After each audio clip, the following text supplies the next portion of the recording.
Aketse tšhono e ba gaetso go dumedisa baretsi ba radio ya rona ya mogae ya Aganang ke le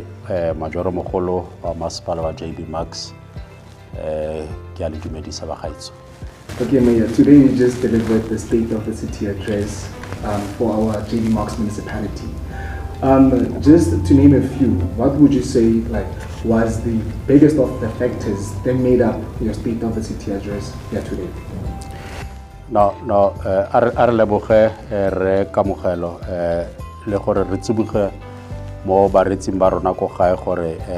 mo kgweding e re le mo go yone re dingwaga di le pedi le halofo re le mo pusong sale re tsene ka 2021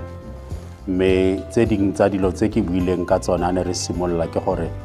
ga ne re tsena mo setheong se sa JB Max re fitletse di tirelo tse dintsi go phutlhame le setheo ka bosone se phutlhame mme ra tsa maikano re le makhanselara a JB Max gore kgwetlho kgolo ya rona ke gore re age setheo se go tswa go fatshe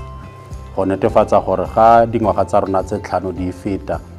re tlogele setheo se se tsitsitse se ikemetse se kgona gore se ka rebolela ditirelo mo bathong ba rona mme gompieno gane ke fana ka the State of the City address ra confirma re kamogelo gore go gontsi gore ka kwallang gae ka gone tse re di bonang gore tiro ya rona dingwaga di le pedi le dikgwedi di le thataro e re dirileng re na le di mafelo a mantsi a re ka buang ka ona re bonang gore go na le go tokafala thata ya ntlha e kgolo e re buileng ka yone ke kgang ya tokafatso ya go fana ka metsi mo baaging ba rona ga ne re tsena ka 2021 go na le mafelo a re fitlhetseng gore la ba na le dipompo tsa metsi mo dijareteng tsa bone na ba sena metsi a ba fitlhelela matamo a rona di-reservoirs tsa rona ne go pala gore di tlale di nne le metsi mme re bua gompieno ke sosa maloba ga re sana mathata a batho ba ba re ba isetsang metsi ka ditanka ke batho ba ba santsana ba le ko di-informal settlement batho botlhe ba ba nang le dipompo tsa metsi mo dijareteng tsa bone ba fitlhela metsi it's only ga re na le mathata a di-best tsa di-pipe le yalo go ka nna le di-interruptions but seemo sa rona sa metsi se tokafetse thata ne ke kaela kopano ke re ke sa ntlha mo dingwageng tse pedi tse le dikgwedi di le thataro gore re kgona go tlatsa matamano a mabedi a wa bonang ko Sonorwater ba bitsa Easterankis matamo a mabedi a ke ona fanang ka metsi mo lekeišeneng la rona la Ikageng le ko di-extensioneng today as we speak ka Friday o re tswang ko gene for the first time re kgonne gore re tlatse both letamo la 5 megaliters le 10 megaliters as we speak today they are still sitting at 100% because of matsapa a ra tshotseng a go netefatsa gore batho ba bona metsi letsatsi le letsatsi ke nngwe ya dio tsa ntlha tse re buileng ka ona gore ke nngwe ya dio tse re nagana gore re kgonne go di turn around. The second one ke issue ya gore ga re tsena fa re fitlhetse setheo se tota se phutlhame in particular with regards to babereki ba rona mo babereki ba rona ne re na le bone mme o kra gore ditiro tse ba di thapetseng go di dira na ba sa di dire go bereka ka di-service provider go appointwa di-service provider today part of this achievement ke buang kana yone e ya metsi for the first time in mo history ya rona mo sale re tsene re kile ra kopana le leakage kgolo ya metsi ko water treatment planting mme go bontsha gore babereki ba rona tota ntse ba sa dirisiwe sentle go ikagile ka di-service provider rona re ne ra tsa tshepo ya rona ra e ba mo babereking ba masepala without any cost any additional cost ntle le salary tsa bone babereki ba masepala ke bone bana ba netefatsa gore ba kaba those huge leakages ya di leak tse di fetang bo 12 in one of the biggest pipeline re nang le yone mo JB Max and seo se itshupile gape mo beke re tswa mo gone ka Freitaga re nnile le the same problem ya leakage ya asbestos pipe ko Dasiran it is the same workers ba masepala wa JB Max ba hane re tsena today ka 2021 na ba sa dire ditiro mme gompieno re bereka le bone re ba bontsha mosola wa gore ba tse ownership ya masepala because the service provider barking the rate payers tsa rona di patela gore ba khona gore ba amogele ga kgwedi hela me ba lemogile gore tota mmereko o mo maruding a rona. That's why even today really very proud to ka bone. And that also take us to the third point, where when we got in here, re fitletse babereki ba bantsi ba masepala ba dirisiwa ya ka babereki ba nakwana. Ga o lebella molao wa rona wa Labour Relations Act wa go bolella gore o define yang a temporary service in terms of section 189B. Section 189B ya re o ka dirisa fela mobereki for paka e sa feteng dikgwedi tse tharo ga ile gore tiro eo tota ene se tiro ya leruri. Me re fitletse go na le babereki ba ba berekang as the temporary workers ba na le dijara dingwaga tse dintsi tshwetso engwe re tshotseng re le masepala wa JB Max o leadwa ke baeteledipele ba rona as the current crop ya di-councillors. We took a decision ya gore re masepala o re obamela melao ya naga re tsa gore babereki ba kgone gore ba absorbiwe. As we speak tomorrow, the first batch ya babereki ba absorbilweng bana ba ntse ba tseiwa as the temporary employees ba fiwa induction ya 3 days so that ba understand gore now as full-time employees tsa masepala ke eng tse ba di fitlhelang and then ke eng tse di expectwang go tswa mo go bone as permanent employees. So this in the main are the first 3 issues tse ke reng di ke tse re di bone mo. And then ya bone ga o gopola ga re tsena mo go ne ga ra latlhegelwa ke madi a di grant ana filwe masepala close to a tune ya 60 million. Since then re tshotsa matsapa go netefatsa gore diphoso tse dintseng jalo ga di diragale ra netefatsa gore accounting officer of which ile municipal manager wa appointiwa me re addressa situation ya administration. Since then we have turned around the tide. As we speak today, we are sitting close to 90% ya go spend the grant tsa rona. And in the main, this grant tse re buang ka tsone ke di grants tse di dilang ka your capital projects tse di rebolelang ditirelo mo bathong ba rona tse di bonagalang ya ka the reservoir area gang ko wa 20 ko extension 7 ya 25 megaliters. That reservoir ga ifedile e ke ene launcha ke president ka imbizwa president ga ifedile we can confirm for the next 100 and more years we are expecting the generations tse di latelanang tsa mo go rona mo Potchefstroom will never have problems tsa metsi rebuild up from the capacity that we have done. And it's not just that one, it's a lot of projects. So in the main, these were the issues that we have spoken about as part of Tikanyetso Kabo eri fitisen kumpien. Also, you just mentioned a lot of good things that have been happening since being as mayor in the JB Max municipality. And also remember when you started your speech this morning or this afternoon, you mentioned that the workers' discipline in the municipality. Since then, because everybody saw all of the videos that were taken, where you were actually trying to get rid of those workers while who were on duty but were doing other stuff at the time. But since then, in this afternoon, you mentioned that there's a lot that happened whereby these workers are now on track to do their work, their due diligence for the residents by JB Max. What has been the work for the municipality to make sure these workers get back on track? Look, what we can confirm is that our findings, after we have raided all the areas in town, making sure that we get all our workers in their workstation, some of the issues that we have found is that in the main it was not a problem of workers, it was a problem of management, where you'd find your middle and upper layers of management were not doing what it was expected of them to make sure that all the people that are employed are on their workstation. And you also realize in the same budget that I presented, I raised an issue at time and attendance, where now we are saying across our buildings, we are putting that infrastructure to make sure we can account to hours of workers as to where they are from in the morning up until their knock-off time. But before such activities or such measures were not implemented, but over and above, I think what is key, it's our relationship that I think we have nurtured, built with workers, and to start to understand what might be the challenges that they are facing over and above the allegations of ill discipline. And I think we have started to find one another, and they understand is that they have a role to play in building this municipality. Equally, as the political leadership of this institution, we have a role to play to make sure that we actually coach properly the administration and make sure that we start to have a workforce that it's also see a value for them to be part of this institution. And I think those are the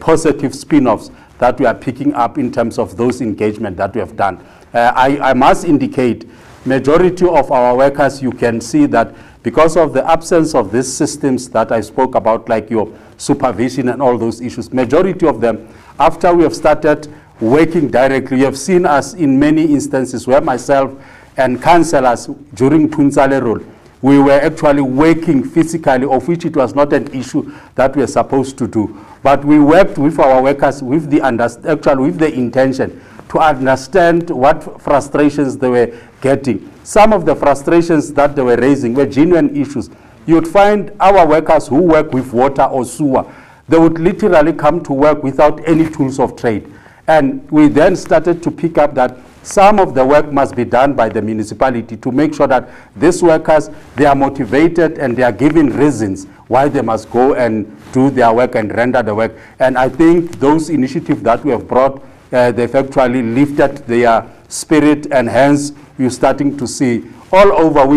Previously we were monitoring the running around, but you go into Ikageng, you go into town, you'll see the teams of potholes doing work actually unsupervised. We had a serious issue of workers wanting to depend with overtime, but we made them to realize and understand that overtime, it's not a right. Overtime is a privilege that you get after it has been approved. And they start to understand. And I think over and above, these are some of the things that we have brought to play and say to them, we understand the pressures that they are working under, and on the basis of that, these are the interventions that we are bringing, and to make sure that they feel at ease and they feel also that they are belonging in this institution. As much as you mentioned the good that is happening in the municipality, there's also a place to mention the bad. Let's talk about now the ESCOM debt within that the municipality is owing to ESCOM. I want to understand from the mayor right now and for the residents who are also needing answers for such. How did the municipality find themselves in this situation, and how much of a big of a debt is this? Look, what we have stated, Kamokhele, is that last year, one of the challenges that we picked up, it was after NERSA made the approval of the increases that they were granting to ESCOM. And you'd remember in the first tranche, the increase was almost at 18.79 or 69%. And us as a municipality, because we understood that we would not be actually increasing the tariffs above the 18% that it was approved by NERSA for ESCOM, because that it was very exorbitant amount and our people would not actually cope in terms of paying such exorbitant amount. We only approved, I think, 9.67% as the municipality, as the tariff that we actually live in. Now the difference thereof, it actually contributed to the current debt that we are sitting with. And hence we then made an arrangement with ESCOM to say to them that we are prepared to sit down with them and to make sure that we are actually dealing with the repayment plan. And this is what we presented today in council, to say the over 200 and something million that it was brought by the increase to 18% by NERSA, that contributed to the current debt. We are now actually have found one another with ESCOM, and we have agreed, because the meeting was facilitated by Cllr, and we have agreed that we'll then put up a payment plan that we presented, and council adopted it today to say, yes, this is what we are doing. That it's over and above the current account that we are paying. So it means what was outstanding, we'll deal with it as agreed with ESCOM, but at the same time, making sure that we don't skip our payment. And we think it is actually doable. And I can respond to you to say, how are we going to make sure that we stick to our promise to ESCOM? One of the issues that we agreed it needs to be done. Our national departments, they owe this municipality more than 110 million of services. And part of the agreement with Cllr it was that they set up a team led by Mr. Cllr to facilitate the repayment of the 110 million back to us, so that we use that amount to actually reduce and repay this debt of Eskom. But secondly, the other issue that we also agreed as councillors is that we are aware, not just in Ventersdorp. In Ventersdorp, we know that people are not paying rent, but we have, I had an in Imbizo in Ventersdorp last year. People confirmed that they want to pay rent, but part of the challenge is that you don't have meters, electricity meters, your water meters, and that is the work that we must start to implement as municipality so that they can start and paying rent. So in the approved budget, we have made provisions for meters and to make sure that we replace old meters so that we can start billing people correctly. That also goes to the crisis of informal settlement in the Tlokwe region, where you'd find in many of our informal settlements, many of them are connecting illegally. As we speak, there's a program that we are leveraging from, that it's done by INEP. It's a program that they were dealing with house connections in Ventersdorp in Extension 10. Now, luckily, we could not have many home bodies where we should connect, and we agreed with INEP to transfer those connections to this side of the region in Tlokwe. So many of the areas that we are going to connect are these informal settlements, and it's more than 10 of them, from Promosa ranging to Extension 7 and Extension 11. And then one commitment we also have made, it was that the biggest informal settlement, like in Extension 3, in Ward 17, and in hashtag in Ward 9 and in Ward 26, we have agreed that in the meantime, we must start connecting them. It means we must start formalizing them so that they buy electricity like anybody else, whilst we still deal with issues as to whether these people will be residing in the areas. I can make a typical example. If you go to Ward 9, I was a ward councillor in 2006 in that ward. I remember we carried a study that defined which areas people can reside on. And portions where hashtag, some of the portions where hashtag is, the area it's on a red zone where people can't be residing because of a dolomite status. Where we find a similar situation, we'll have to see where are the other options to relocate such areas. But whilst we are dealing with the relocation issues, we are saying we must connect them, they must pay like each and everybody, so that we ease the pressure for those people who are already paying rent, who are residing in proper service areas, and today they can't get electricity because of the overloading. We have done the work already. In Extension 3, there's a pump station of sewer. We have actually appointed a service provider who's actually bringing in your motors, including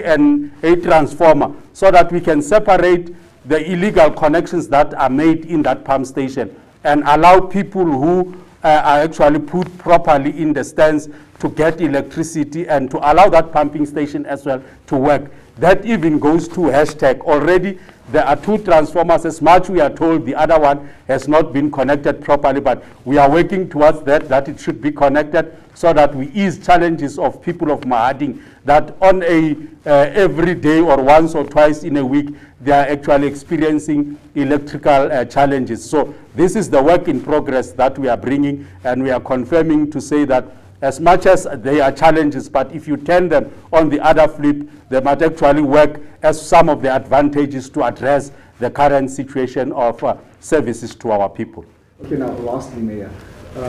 there's like a sentiment among some of the opposition within council that council continues to actually pass on what I could say is a financial statement by the municipality which is not funded. How do you answer that to these opposition and to the residents that also believe that, according to the opposition, that the council continues to actually pass on money that is not funded? No, let's appreciate the question, and maybe also just to paraphrase it and correct, to indicate that in 2021-22 financial year, when we were on the same process of the approval of the budget, we saw on social media where other councillors from opposition actually leaked an information indicating that the budget was unfunded. Then what we did, we then wrote to the provincial treasury to say, can you please confirm the veracity of this information that is making rounds? They came back and they wrote to us officially, and they gave us a letter confirming that our budget was funded. Now you had two letters coming from provincial treasury, the one circulated unofficially, so the one written to us directly confirming our status. And we then presented that information in council to say, at our disposal, this is what we have. Our budget is funded, and to back the letter of treasury, in one of their presentation, they confirmed that it was funded in the financial year of 21-22, but in the outer years of your MTREF, it was not funded. What it means is that in your 3-year cycle, the first cycle of 22-23, 21-22, it was funded, but the others, they said it was not funded. That went on in the 22-23 financial year. I can confirm, this Sunday I was in one meeting with a provincial treasury and Cllr, where the same story was brought. But luckily on this one, we took provincial treasury on when we started with this process year budget. We took them on, and the only issue that we did not agree with them, and we actually written to them, it was that you'd understand, even if you're not a finance person, the municipality, as it renders services with other service providers outside, our activities are budget inclusive. Now, they brought additional VAT into already VAT inclusive services that we're rendering, and we said their own systems, as the provincial treasury, does not allow that practice. And they then agreed in a meeting with our officials to get clarity at National Treasury on this aspect. We awaited for them. They never came back. We wrote a letter to capture our discussions with them, and yesterday we submitted the letter to say to them, whether you are responding or not responding, we are going forward, because in terms of our own analysis, our budget is funded. And hence, we also explained in the meeting, and we are actually happy even to say to opposition that we'll circulate the same information to them to show that we have done our part of the bargain, but how provincial treasury want to deal with these issues, it's wrong. And they can't then, on the wrong interpretation of the processes, want to pin it on us and say we are actually approving an unfunded budget. And I think in council, we also, also went to an extent to say, after this meeting, we are going to write again to provincial treasury to request them audience to come and present their understanding of this issue that we disagree with them in full council, so that we can then take them pound for pound on this issue, because we believe that we are on the right course with regards to this budget. Yeah, thank you so much for your time. Thank you very much, and Kamoka. Thank you, Ian.